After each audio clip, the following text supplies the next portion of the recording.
अस्सलामुअलैकुम, आप देख रहे हैं समा, मैं हूँ फवाद ज़ैदी और मैं हूँ इरम ज़ईं। बुलेटिन में खुश आमदीद। रमज़ान को अलविदा कहने का वक्त करीब आ रहा है। आज जुम्मतुल विदा पर मुल्क भर में बड़े बड़े इज्तिमात होंगे। वज़ीर आज़म इमरान खान भी आज ही सऊदी अरब के अहम दौरे पर रवाना हो रहे हैं। ईद खरीदारी और कोरोना की तबाहकारी के बारे में भी आपको आगाह करेंगे। लेकिन सबसे पहले आपको बताएं कि मियां शहबाज शरीफ बरतानिया के डॉक्टर से चेकअप के लिए वक्त ले चुके हैं। ऑपोजिशन लीडर की कल की फ़्लाइट भी बुक है। शहबाज शरीफ के वकला ने लाहौर हाई कोर्ट को बताया है कि हुकूमत ने नया तरीका निकाला है और शहबाज शरीफ का नाम ब्लैक लिस्ट में डाल दिया है। मज़ीद तफसीलात जानते हैं। समग्र नुमाइंदे शाहिद हुसैन हमारे साथ मौजूद हैं।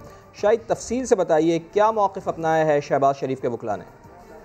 जी, जो शहबाज शरीफ हैं उनको 2 केसेस में उनकी ज़मानत हो गई थी, जिसके बाद उनको शुबा है कि उनका नाम जो है ब्लैक लिस्ट में शामिल कर दिया गया है, क्योंकि उनका नाम इससे पहले ECL में था, लेकिन लाहौर हाई कोर्ट के हुक्म के बाद वो नाम ECL से निकाल दिया गया। जिसके बाद शहबाज शरीफ मनी लॉन्ड्रिंग केस में गिरफ्तार हुए और उसके बाद अब उनकी ज़मानत हुई है और आज अदालत को ये बताया है कि उनका नाम एक ब्लैक लिस्ट में शामिल है। ताहम वो लिस्ट उनके पास, जो उनके वकला हैं शहबाज शरीफ के उनके पास जो है वो मौजूद नहीं है। और अदालत को ये बताया गया है कि 20 मई को डॉक्टर मार्टिन के साथ उनकी अपॉइंटमेंट है इलाज के लिए, उनके टेस्ट के लिए, और कल की फ़्लाइट भी उन्होंने बुक कर रखी है, जिस पर उन्होंने अदालत से ये इस्तदा की है कि उनका नाम ब्लैक लिस्ट से निकाला जाए। अदालत में जो सरकारी वकील थे, डिप्टी अटॉर्नी जनरल, अदालत ने उनसे पूछा कि क्या शहबाज शरीफ का नाम ब्लैक लिस्ट में शामिल है, जिस पर डिप्टी अटॉर्नी जनरल ने कहा कि यह दरख्वास्त महज मफरूज़े की बुनियाद पर है और वो अदालत की कोई मुआवनत नहीं कर सकते जब तक कि वो हिदायत ना लें। जिस पर अदालत ने उन्हें आधे घंटे का वक्त दिया है कि वो हिदायत लेकर अदालत को आगाह करें, जिसके बाद शहबाज शरीफ की जो दरख्वास्त है ब्लैक लिस्ट में नाम शामिल करने के खिलाफ उसका फैसला होगा। बहुत शुक्रिया आपका। एक और बड़ी खबर कि हुकूमत ने लीगी रहनुमा एहसन इकबाल का नाम ECL में शामिल कर लिया है। MNA एहसन इकबाल का नाम नैब की दरख्वास्त पर ECL में शामिल किया गया है। वज़ारत दाखिला ने नैब की सिफारिश वफाकी काबीना को इरसाल की थी। काबीना ने सर्कुलेशन समरी के जरिए एहसन इकबाल का नाम ECL में डालने की मंजूरी दी है। लीगी रहनुमा के खिलाफ एहतसाब अदालत में नारोवाल स्पोर्ट्स सिटी केस चल रहा है। वज़ीर आज़म इमरान खान आज सऊदी अरब के दौरे पर रवाना होंगे। सऊदी वली अहद शहजादा मोहम्मद बिन सलमान और दीगर अहम शख्सियात से मुलाकातें करेंगे। सऊदी क़यादत से मुलाकात में वज़ीर आज़म इमरान खान तहफ़्फ़ुज़ नामूस रिसालत सल्लल्लाहु अलैहि वसल्लम के हवाले से OIC ममालिक के सफ़ीरों से होने वाली मुलाकात पर एतमाद मिलेंगे। इस्लामोफोबिया के ख़िलाफ़ मुश्तरका जद्दोजहद पर भी जोर दिया जाएगा। दौरे के दौरान वज़ीर आज़म उम्रे की सआदत भी हासिल करेंगे। वज़ीर इत्तलात फवाद चौधरी ने वज़ीर आज़म इमरान खान के दौरे सऊदी अरब को तारीख़ी करार दे दिया है। कहा, इमरान खान की ख्वाहिश है कि सऊदी अरब से ताल्लुकात मज़ीद अच्छे हो जाएँ। साथ ये भी वाज़ेह किया कि पहली बार पाकिस्तान का वज़ीर आज़म अशराफिया के बजाय मज़दूरों के साथ खड़ा है। अपोजिशन के बयान पर हैरत हुई है, उन्हें अपने रवैये पर नज़रसानी करनी चाहिए।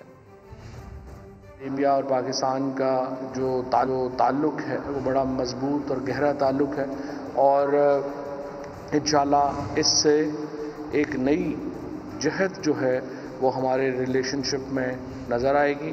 ये पहली बार है कि पाकिस्तान का वज़ीर आज़म एक अशराफिया के मुकाबले में मज़दूरों के साथ खड़ा है, ताकतवर लोगों के मुकाबले में कमज़ोर तबके के साथ खड़ा है। ये हमारा मोटो है और मैं हैरान हूँ कि मुस्लिम लीग नून के लीडरान बशमूल शहबाज शरीफ साहब वो ये कह रहे हैं कि नहीं, आपको लेबर की बात नहीं करनी चाहिए थी, इससे हमारी बड़ी सुबकी हुई है। अपोजिशन को अपने रवैये पर नज़रसानी की ज़रूरत है। पाकिस्तान में हर वक्त पॉलिटिकल पॉइंट स्कोरिंग मुनासिब नहीं है। अपने मुकदमात जो हैं आपके वो सब कुछ नहीं है। आपको अपने मुकदमे अदालतों में लड़ने होंगे। अब आपको बताएं कि कोरोना का जोर जारी है। एक दिन में मजीद 140 मरीज इंतकाल कर गए। 24 घंटों के दौरान 4298 नए केसेस सामने आ गए। मुस्बत केसेस की शरह 9.5% रिकॉर्ड की गई। इस्लामाबाद से अरहम खान की रिपोर्ट। हुकूमत ने कल से मुल्क भर में लॉकडाउन का ऐलान किया है, जिसकी वजह से बैंकों के बाहर आज लंबी कतारें लगी हुई हैं। लाहौर में इस वक्त क्या सूरत हाल है, जान लेते हैं। समग्र नुमाइंदे मोहम्मद लुकमान हमारे साथ मौजूद हैं। लुकमान, स्टेट बैंक ने तो हफ्ता, पीर और मंगल के रोज़ भी बैंक खुले रखने का शेड्यूल जारी किया है, तो फिर आज लोगों का इतना रश क्यों है? वफाकी हुकूमत ने 8 मई से 16 मई तक जो लॉकडाउन का ऐलान किया है, उसकी वजह से आम तासर लोगों में है कि शायद बैंक भी जो है इतने दिन नहीं खुलेंगे। इसके बरक्स स्टेट बैंक ने हफ्ते और पीर और मंगल के लिए बैंकों के शेड्यूल का ऐलान किया है, लेकिन लोगों का एक जमे गफीर है बैंकों के बाहर। अक्सर के दिन में यही है कि आज बैंक का आखिरी दिन है, इसलिए वो लोग बहुत सारे चेक क्लियर कराने के लिए या दीगर जो मामला था उनके लिए आए हुए हैं। उनका कहना है कि अगर फ़र्ज़ करें वो पीर और मंगल को आते भी हैं तो वो सारा काम अवेलेबल नहीं होगा, बहुत सारे चेक क्लियर नहीं हो सकेंगे। तो आज ही उनके पास आखिरी दिन है, जिसकी वजह से जहां लंबी कतारें लगी हुई हैं और एक पैनिक वाली कैफियत है। लोगों का कहना है कि अगर आज काम हो गया वही होगा, जिसके बाद हो सकता है कि लॉकडाउन की वजह से कुछ वो कर ना सकें। जी मोहम्मद लुकमान अपडेट कर रहे थे। सिंध वालों को ईद शॉपिंग के लिए 2 दिन मिल गए। मुकम्मल लॉकडाउन इतवार से होगा। आज और कल तमाम कारोबारी मराकज़ खुले रहेंगे। राशन की दुकानें 6 बजे के बाद बंद कर दी जाएंगी। हॉक्स वे और सी व्यू जाने पर भी पाबंदी होगी। ईद पर तमाम तफरीही मकामात भी बंद रखने का फैसला किया गया है। संजय साधवानी की रिपोर्ट। सिंध वालों को ईद की शॉपिंग के लिए 2 दिन मजीद मिल गए। कराची समेत सिंध भर में जुमा और हफ्ते को सुबह 6 से शाम 6 बजे तक तमाम मार्केटें, दुकानें और कारोबार खुले रहेंगे। सिंध हुकूमत ने ऐलान कर दिया। सूबाई वजीर नासिर हुसैन शाह का कहना है कि शहरी और ताजिर एहतियाती तदाबीर का खास ख्याल रखें। इससे कबल वज़ीर आला हाउस में सिंध टास्क फोर्स का इजलास हुआ, जिसमें इतवार से नई पाबंदियां लगाने का फैसला किया गया। रेस्टोरेंट और होटलों पर नई पाबंदियां आयद होंगी। इतवार से 16 मई तक शाम 6 बजे के बाद टेक अवे की इजाज़त नहीं होगी, सिर्फ होम डिलीवरी की जा सकेगी।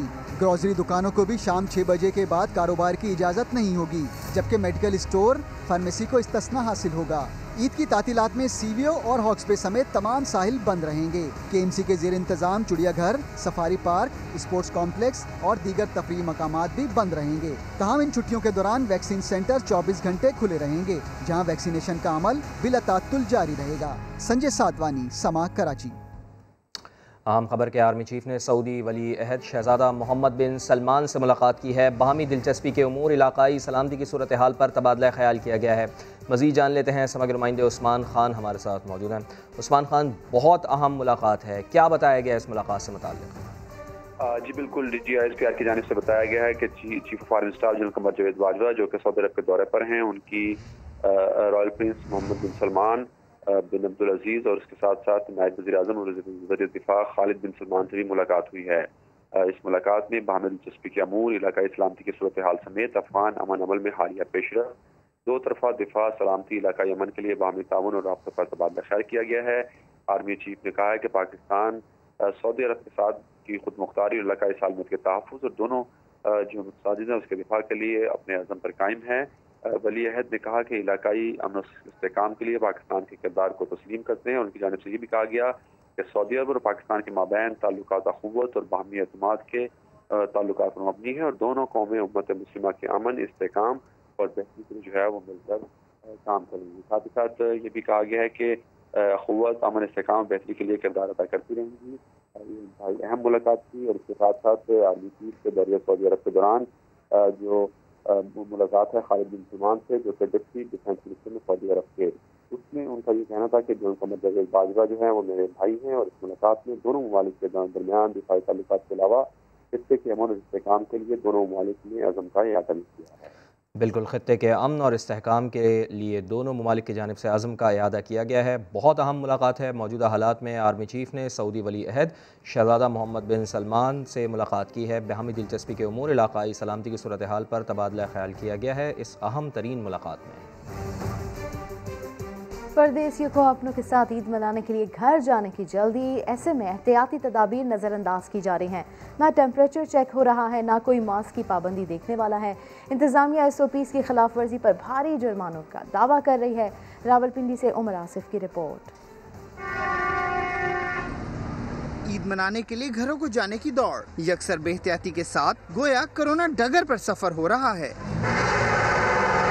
परदेसियों का मुसलसल बढ़ता रश और हर जगह नजरअंदाज होता समाजी फासला। हुकूमती इक़दामात और अहकामात बस अड्डों पर धड़ल्ले के साथ हवा में उड़ाए जा रहे हैं। चेक करने वाला नहीं है, टेम्परेचर चेक को कर रहा है, कोई सैनिटाइजर इस्तेमाल कर रहा है, कोरोना को मानने को तैयार ही नहीं है। खड़ा नहीं है, किसी ने किसी को रोका नहीं है कि हाँ आप मास्क पहन कर जाएं। जैसा बाहर माहौल वैसे ही बसों के अंदर भी मुसाफिरों की सीटें साथ साथ, कोई समाजी फासला नहीं। इस पर बात की जाए RTA हुक्काम से तो कहा जाता है कोई SOP से खिलाफ वर्जी करके तो देखे।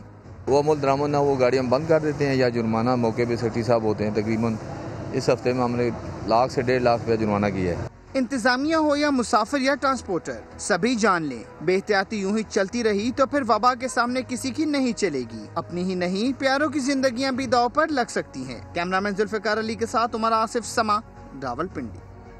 कल से लॉकडाउन का शोर, वक्त कम है, मुकाबला सख्त है। जुड़वां शहरों से परदेसियों ने ईद अपनों के साथ मनाने के लिए बस अड्डों का रुख कर लिया है। गाड़ियां कम और मुसाफिर ज़्यादा होने की वजह से लोग बसों की छतों पर सफ़र करने पर मजबूर हैं।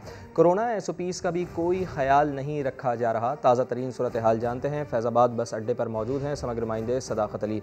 सदाकत अली, बताइएगा कि लोग अपनों में ईद मनाने के लिए जाना चाह रहे हैं लेकिन उन्हें ट्रांसपोर्ट नहीं मिल पा रही है। ट्रांसपोर्ट की कमी का सामना सदाकत अली से रब्ता करने की कोशिश करेंगे। सदाकत अली हमें बताएंगे कि क्या सूरत हाल है फैज़ाबाद बस अड्डा, जो रावलपिंडी इस्लामाबाद का सबसे बड़ा बस अड्डा है, और यहाँ से ही जो परदेसी अपने घरों को ईद मनाने के लिए जा रहे हैं। आप देख भी सकते हैं कि किस कदर गंभीर सूरत हाल है कि लोग बसों पर सफ़र करने के लिए मजबूर हैं, बसों की छतों पर सफ़र करने के लिए मजबूर हैं, लेकिन वहाँ तक उनको जगह नहीं मिल पा रही है। सदाकत अली, क्या सूरत हाल यहाँ पर देख रहे हैं आप? SOPs का तो बिल्कुल भी कोई ख्याल नहीं किया जा रहा, लोगों को जगह तक नहीं मिल पा रही है। जी बिल्कुल फवाद, रावलपिंडी में आज परदेसियों की अपने आबाई इलाकों को रवानगी का सिलसिला जो है वो आखिरी मराहिल में दाखिल हो चुका है और लोग अपने इलाकों में जाना शुरू हो चुके हैं। लेकिन हुकूमत की जानिब से जो कोरोना SOPs पर अमल दरामद के लिए अहकाम जारी किए गए थे, उनको मुसाफिरों ने भी और ट्रांसपोर्टर्स ने भी जो है वो हवा में उड़ा दिए हैं। कोई SOPs पर अमल दरामद नहीं किया जा रहा। इसी तरह मुसाफिरों के लिए जो सबसे बड़ा मसला ये है कि वो गाड़ियाँ कम हैं और मुसाफिर ज़्यादा हैं, जिसकी वजह से उनको भी मुश्किलात का सामना है। और ट्रांसपोर्टर्स ये दावा कर रहे हैं कि वो SOPs पर जो हुकूमत की जानिब से 50% मुसाफिरों को लेकर जाने का जो है हुक्म है, उस पर भी वो अमल दरामद नहीं किया जा रहा। लोग गाड़ियों की छतों पर जो है बैठकर सफ़र कर रहे हैं और खचाखच जो है गाड़ियाँ भरी जा रही हैं। और जो हुकूमती इदारे हैं उनकी जानिब से भी वहाँ पर कोई इम्प्लीमेंट करवाने के लिए कोई देखने में कोई चीज़ नज़र नहीं आई। ना वहाँ पर इंतज़ामिया का कोई बंदा है, ना पुलिस है, ना रेंजर्स है और ना दीगर जो कानून नाफिज करने वाले इदारे हैं, उनमें से कोई भी ऐसा अमला वहाँ पर नहीं है जो SOP पर प्रॉपर जो है अमल दरामद को यकीनी बना सके। SOPs की जो है सख्त और खिलाफ वर्जी की जा रही है और तमाम हुकूमती अहकाम हवा में उड़ा दिए गए हैं। जी ठीक है, बहुत शुक्रिया आपका सदाकत अली। गुजरावाला में बदतरीन गबालागर्दी, मुनाफाखोरों ने रातों रात दूध की फ़ी लीटर कीमत में 35 से 40 रुपए इजाफा कर दिया। सरकारी कीमत 90 रुपए फ़ी लीटर मुकर्रर है, लेकिन 130 से 140 रुपए में बेचा जा रहा है। रिपोर्ट करेंगे मोहसिन खालिद। पहलवानों के शहर में मुनाफाखोरों का दाव, अवाम पर महंगाई का एक और घाव। गुजरावाला में दूध की कीमतों में रातों रात इजाफा। चंद रोज पहले 110 रुपए फी लीटर मिलने वाला दूध अब 130 से 140 रुपए में फरोख्त किया जा रहा है। बच्चे छोटे छोटे मासूम हैं, अब वो दूध की जगह पानी फीडर में डाल के उनके वालिदैन दे रहे हैं। लोगों के बच्चों के मुंह से दूध भी छीन रहे हैं। मैं समझता हूँ ये हराम खोर माफिया है। एक दुकान पे जाओ वो कहता है जी 110 रुपया, एक दुकान पे जाओ वो कह रहा है 130 रुपया। ये चोर डाकू अपनी अपनी मर्जी के रेट लगा रहे हैं। दुकानदारों से कीमतों में इजाफे की वजह पूछें तो सारा मलबा गवालों पर डाल देते हैं। पीछे से जो रेट है ना, जो भैंसों वाले हैं वो 100 तो 15-20 रुपए रेट दे रहे हैं। अब पहले वो रेट दे रहे थे 95 रुपए 100 रुपया किलो।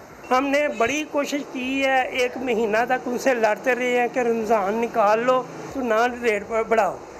गवालों से महंगे दूध का सवाल करें तो लॉकडाउन और महंगी भैंसों की कहानी सुनाते हैं। भैंस की कीमत बहुत ज़्यादा बढ़ गई है। पहले 2-2.5 लाख की मिलती थी, अब 3-3.5 लाख की मिलती है। जिला इंतजामिया से दूध का सरकारी रेट भी सुन लें। गवर्नमेंट ने 90 रुपीज़ पर लीटर के हिसाब से ये रेट्स नोटिफाई किए हुए हैं। उससे ज़्यादा हम बेचने की इजाज़त नहीं दे सकते। 11 लोगों को अरेस्ट किया है, 31 FIR दी हैं और 4.5 लाख रुपए इन पे फाइन भी कर दिए।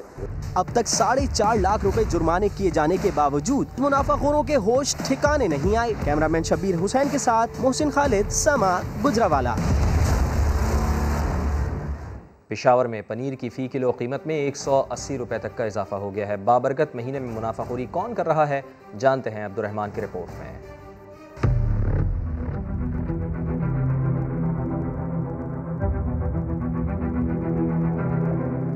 पनीर की रमजानुल मुबारक में तलब बढ़ी तो मुनाफाखोरों ने मौके से उठाया फायदा और फी किलो निर्खों में 180 रुपए का कर दिया इजाफा। रमजान से कबल 700 रुपए किलो मिलने वाला पनीर अब बेचा जा रहा है 880 रुपए किलो। हालांकि बीच में कोई आड़ती भी नहीं, फिर भी कीमत में इजाफा समझ से बाला। मुनाफाखोर पेश करते हैं अजीब मंतक कि रमजान में दूध की डिमांड बढ़ गई, वो इन्हें मिलता है महंगा। रमजान से पहले क्या किलो होता है, अभी क्या किलो है? 700 का। अच्छा, अभी 800। शहरी भी ग्राम फरोशी से परेशान। रमजान से पहले पनीर 700 रुपए में बिक रहा था, अभी 880 रुपए में बिक रहा है। ये जो सारे गरीब है ना, ये खुद हरामखोरी करते हैं। मुनाफाखोर जहां आवाम की जेबों पर डाके डाले हुए हैं, वही अल्लाह की खुशनुदी हासिल करने वाले भी मौजूद। माह मुकद्दस में रेट ज्यादा करने के बजाय फी किलो 100 रुपए की कमी कर डाली, बेच रहे हैं 600 रुपए किलो। चीज़ें सीखी हुई हैं अपने मज़हब से कि रमज़ान में रिलीफ देना चाहिए।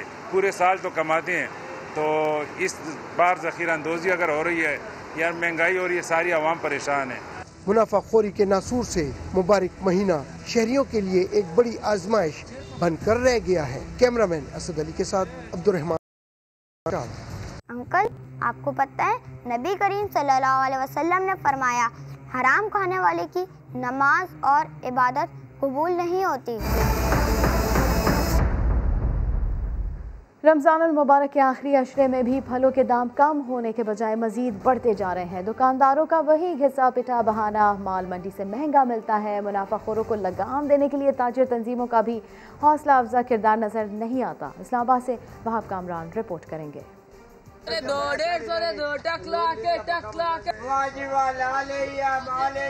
रमजानुल मुबारक का आखिरी अशरा है, शायद फल सस्ते हो गए हों, यही उम्मीद लिए हम मार्केट पहुँचे, लेकिन निर्ख पूछने पर तो सर ही चकरा गया।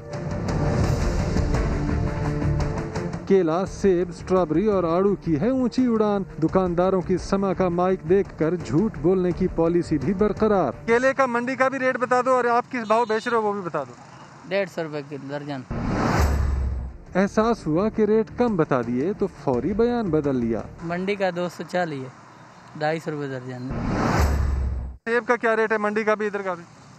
203 रुपए किलो मंडी का है, 250 बेच रहे हैं। एक और दुकानदार से निर्ख पूछे तो इधर भी वही हेरा फेरी और गोलमाल। केला आज मंडी में तकरीबन 220-30 रुपए मंडी में बिक रहा है।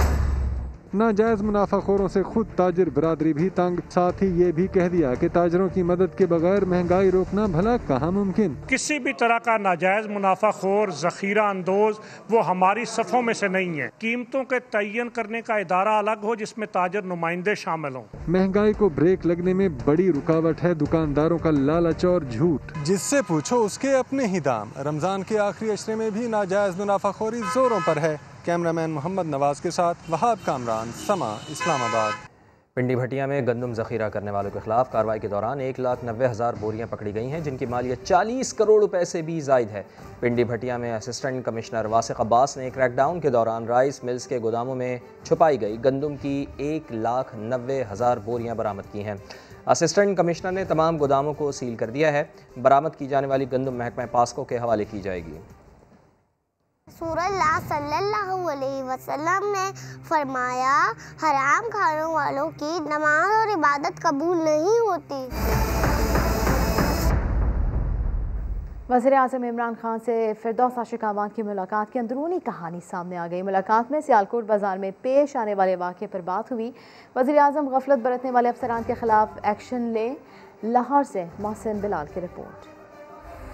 आप आसमान से उतरी हुई हैं? बिल्कुल आसमान से नहीं उतरी हुई। भारतीयों के लिए राशन नहीं है, आपको ज्यादा जान अजीज है। वज़ीर आज़म इमरान खान से फिरदौस आशिकाबान की मुलाकात। सियालकोट रमजान बाजार में पेश आने वाले वाक़े की तफसीलात बताईं। ज़राए के मुताबिक फिरदौस आशिकाबान ने वज़ीर आज़म को कहा कि अफसरशाही काम नहीं करती और गालियां अवामी नुमाइंदों को पड़ती हैं। पंजाब ने 17 अरब की रमजान सब्सिडी दी, लेकिन अफसरशाही ने नाहिली दिखाई। सोनिया सदफ से तलख कलामी की वजह उनका अवाम को डिलीवर न करना था।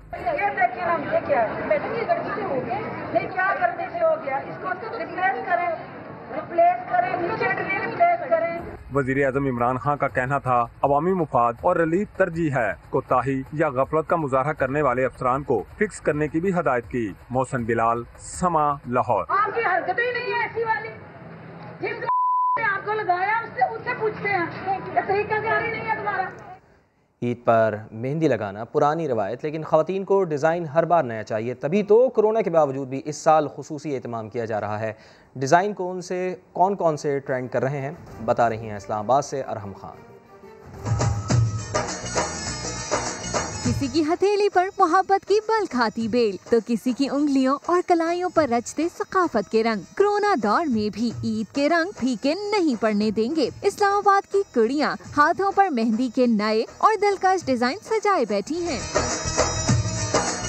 इंजेक्शन के साथ हम कंप्यूटराइज्ड मेहंदी लगा रहे हैं। वो कॉस्टली भी है, थोड़ा ट्रिकी भी है और आजकल बहुत इन है। सदाबहार जो डिजाइन है, जो ठप्पे वाला जो मैंने लगाया हुआ है। ब्यूटिशियंस का कहना है रिवायत और जिद्दत का इम्तिजाज राज कर रहा है। टैटू स्टाइल जो होते हैं ना हल्के हल्के से, आजकल वो ज़्यादा इन चल रहे हैं। इंडियन और अरेबिक जो है ना वो आपके आउट हो चुके हैं। और वैसे तो हाथ को उल्टी साइड से, सीधी साइड से, बाजू तक, हर जगह तक मेहंदी आजकल लगाई जाती है। किसकी मेहंदी ज्यादा रंग लाई, हिनाई हाथों की नुमाइश वाली कदीम रिवायत आज भी निभाई जाती है। मेहंदी के नित नए डिजाइन बनाना खवातीन का मशगला भी है और शौक भी। ईद के रंगों में हिना का रंग शामिल न हो तो बात नहीं बनती। कैमरामैन ज़ियाफत अब्बासी के साथ अरहम खान, समा, इस्लामाबाद। और मेहंदी के गहरे रंग के चक्कर में बाज़ औक़ात जल्द का नुकसान भी हो जाता है। वो कैसे, जानते हैं शाहीन मशाल की इस रिपोर्ट में। हाथों पे हिना महके तो मीठी ईद के रंग लगे और भी गहरे, मगर मेहंदी का ये गहरा रंग पड़ सकता है महंगा, क्योंकि केमिकल ज़दा मेहंदी का इस्तेमाल मिनटों में रंग तो चढ़ाए मगर हाथों को नुकसान भी पहुंचाए। खतरनाक कीमियाई अज्जा से तैयार मेहंदी से खवातीन किन संगीन मसाइल से दोचार हो सकती हैं, माहिर अमराज़े जिल्द से जान लीजिए। काली मेहंदी का बहुत रवाज है, या डार्क कलर की मेहंदी, तो उसमें कोई ना कोई केमिकल एडेड होता है। जब वो हाथ की स्किन के साथ, पैर की स्किन के साथ या बाजू पे आप लगाते हैं तो वो इन कांटेक्ट आता है तो एलर्जिक रिएक्शन कर सकता है।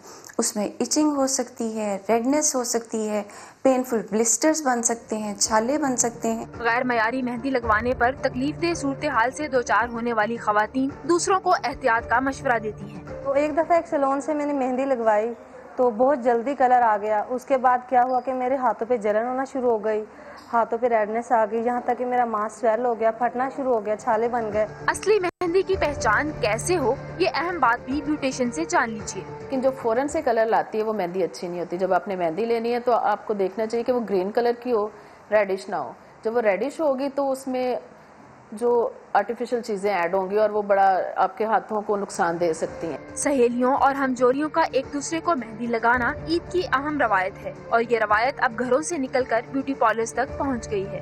ईद पे मेहंदी जरूर लगाएं, मगर इस बात को यकीनी बनाएं कि मेहंदी केमिकल से पाक और मयारी हो, वरना आपकी ईद खूबसूरत होने की बजाय बर्बाद भी हो सकती है। कैमरामैन मोहसिन इकबाल के साथ शाहीन मिशाल, समा, लाहौर। मुल्तान के शहरी आज भी घरों में खालिस मेहंदी तैयार कर रहे हैं जो कुदरती रंग के साथ साथ केमिकल से भी पाक होती है। राशिद हमीद की रिपोर्ट। हरे भरे पौधे में छुपा है पक्के लाल रंग का राज। ईद करीब आई तो शहरियों ने घर में ही मेहंदी की तैयारी शुरू कर दी। सब्ज पत्तों को टहनियों से आराम से उतारा जाता है, फिर इन्हें छांव में सुखाया जाता है। इसका बहुत ही आसान तरीका है कि इसके पत्तों को इकट्ठा करें, तोड़ के छांव में 2-3 दिन के लिए सुखा दें, उसको ग्राइंडर में ग्राइंड करें, पानी में घोल के लगाएं तो ये रिवायती मेहंदी है। खुशबू से भरपूर होती है, केमिकल से पाक होती है। पिसाई के बाद ये कुदरती मेहंदी तैयार हो जाती है, जिसे पानी में भिगोकर हाथों पर लगाया जाता है। बचपन से हम लोग तो घर की बनी हुई मेहंदी जो है ना, सब्ज़ पत्तों वाली, वही इस्तेमाल करते हैं। ये बहुत अच्छी है, कुदरत के अनमोल तोहफा है हमारे लिए और ये नुकसान भी कोई नहीं देती। हमारे घर में मेहंदी का पौधा है, हम वही इस्तेमाल करते हैं और ये बहुत ठंडी भी होती है और ये बहुत अच्छी भी होती है। कुदरती मेहंदी की धीमी खुशबू और पक्की लाली हफ्तों तक बरकरार रहती है, जिसे आज भी सिनफे नाजुक बड़े शौक से लगवाती हैं। कैमरामैन अकमल खोखर के साथ राशिद हमीद, समा, मुल्तान। आगे बढ़ते हुए आपको बताया कि अन्य 249 पर वोटों की दोबारा गिनती, दूसरे दिन 72 पोलिंग स्टेशंस की दोबारा गिनती मुकम्मल कर ली गई। पीपल्स पार्टी के कादिर मंदोखेल के 135 वोट जबकि नून लीग के मिफ्ता इस्माइल के 209 वोट मुस्तरद हुए। मजीद बता रहे हैं इलेक्शन कमीशन ऑफिस पर मौजूद हैं समा के नुमाइंदे खुर्शीद आलम। जी खुर्शीद, बताइए। अच्छा, बिल्कुल हल्का 249 के ज़िमनी इंतखाब में वोटों की दोबारा गिनती का मरहला जारी है। गुज़िश्ता रोज़ 60 पोलिंग स्टेशंस के वोटों की गिनती की गई थी और आज अब तक 12 पोलिंग स्टेशंस की गिनती मुकम्मल की जा चुकी है, यानी कि 72 पोलिंग स्टेशंस की गिनती मुकम्मल हुई है। इलेक्शन कमीशन के ज़राए का ये कहना है कि आज भी 60 पोलिंग स्टेशंस की जो वोटों की गिनती है उसको मुकम्मल किया जाएगा।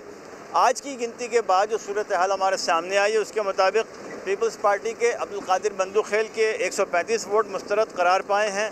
नून लीग के मिफ्ता इस्माइल के 209 वोट मुस्तरद करार हुए हैं, जबकि MQM के हाफिज़ मुरसलीन के 162 वोट मुस्तरद हुए। PSP के सरबराह मुस्तफ़ा कमाल के 49 वोट मुस्तरद हुए और कलदम TLP के 110 वोट मुस्तरद हुए, जबकि PTI के अमजद आफरीदी के वोटों में 34 इजाफी वोट शामिल हुए हैं। वोटों की गिनती का मरहला अभी भी जारी है, सिर्फ नमाज जुमे का वक्फा होगा, उसके बाद ये मरहला जारी रहेगा और ये तकरीबन मज़ीद 4-5 दिन ये मामला जारी रहेगा, जिसके बाद इलेक्शन कमीशन जीतने वाले उम्मीदवार जो भी होंगे उनके नामों का हतमी ऐलान करेगा। जी ठीक है, बहुत शुक्रिया आपका खुर्शीद आलम, आप हमें आगाह कर रहे थे। उधर सिंध हाई कोर्ट ने ईद के दौरान गुज्जर नाला और औरंगी टाउन नालों पर तजावज़ात ऑपरेशन रोकने का हुक्म दिया है। सिंध हाई कोर्ट में तजावज़ात ऑपरेशन में लीज मकानात तोड़ने से मुताल्लिक़ केस की समाअत हुई। अदालत ने ईद के दौरान गुज्जर नाला औरंगी टाउन नालों पर तजावज़ात ऑपरेशन रोकने का हुक्म दे दिया। रिमार्क्स दिए कि ईद के दौरान शहरियों को घरों से बेदखल ना किया जाए। मुतासरीन ने ऑपरेशन रोकने और मुतबादिल जगह के लिए दरख्वास्त दायर कर रखी है। अफसोसनाक खबर कराची से, जहां सोराब गोट के इलाके में पानी के गड्ढे में डूबकर 2 बच्चे जाँ भाग हो गए। बच्चों की उम्र 14 से 15 साल के दरमियान है। बात कर लेते हैं समा की नुमाइंदा जमजम सईद से। जमजम, इंतहाई अफसोसनाक ये वाक़या पेश आया है। जी बिल्कुल, सोराब गोट का ये इलाका है, बिस्मिल्लाह सेंटर के करीब पानी के गड्ढे में बच्चे जो 2 बच्चे थे जो डूबकर वो जाँ भाग हो गए। लाशों को अब्बासी शहीद अस्पताल मुंतकिल किया जा रहा है, जबकि जो बच्चों की उम्र है वो 14 से 15 साल के दरमियान बताई जा रही है। ठीक है, बहुत शुक्रिया अपडेट किया आपने जमजम सईद। नैब लाहौर की 21 साला तारीख की बड़ी प्ली बारगेन मंजूर कर ली गई है। मुल्जिमान की जानिब से 2 अरब 25 करोड़ रुपए की प्ली बारगेन की दरख्वास्त मंजूर की गई है। तो आपको बताएं कि एक बहुत बड़ी कामयाबी मिली है नैब लाहौर को। नैब लाहौर की 21 साला तारीख की बड़ी प्ली बारगेन मंजूर की गई है। निजी हाउसिंग सोसाइटी के 2.25 अरब मालियत की प्ली बारगेन दरख्वास्त मंजूर कर ली गई है। प्ली बारगेन दरख्वास्त की एहतसाब अदालत लाहौर ने भी तौसीक़ कर दी है। एक और अहम खबर, अफगानिस्तान के सूबे हेलमंद में अफगान फोर्सेज और तालिबान में शदीद लड़ाई के दौरान अमरीका कूद पड़ा। फ़ज़ाई बमबारी के दौरान बच्चों और औरतों समेत मुतअद्दिद शहरी जाँ बहक हो गए।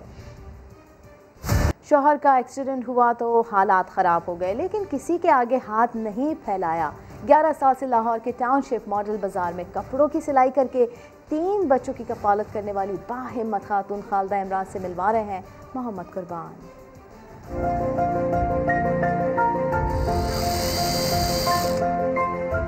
मेरा नाम खालदा। पहले मैं बिल्कुल हाउसवाइफ थी। मेरे 3 बच्चे हैं माशाल्लाह, 2 बेटियां 1 बेटा। ये सोफ़ों की कोशिश करते थे। अच्छी कमाई हमारे घर की थी, अपना घर था। फिर मेरे हस्बैंड का एक्सीडेंट हो गया। हमारे हालात बहुत ज़्यादा ना ख़राब हो गए।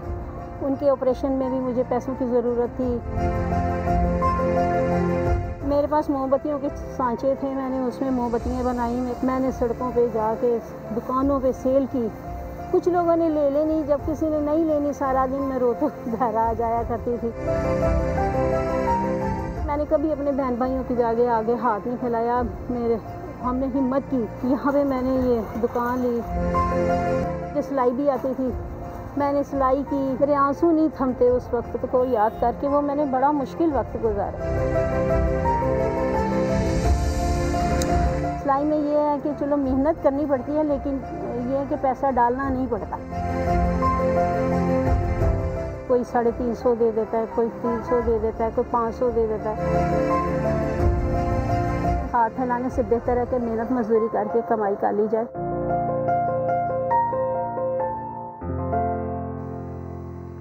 बरतानवी शहजादा विलियम और उनकी अहलिया केट मिडल्टन ने भी यूट्यूब पर अपना चैनल बना लिया है। पाकिस्तानी सकाफत से मोहब्बत के इजहार में दौरे पाकिस्तान की तस्वीर को चैनल का बैनर बना दिया है। पहली ही वीडियो 16 लाख से ज्यादा अफराद देख चुके हैं। इस वक्त इतना ही। किसी भी खबर के लिए विजिट कीजिए हमारी वेबसाइट समा.tv। इसके अलावा आप हमें फेसबुक और ट्विटर पर भी ज्वाइन कर सकते हैं। एक ब्रेक के बाद दोबारा हाजिर होंगे हेडलाइंस के साथ। आप देखते रहिए समा।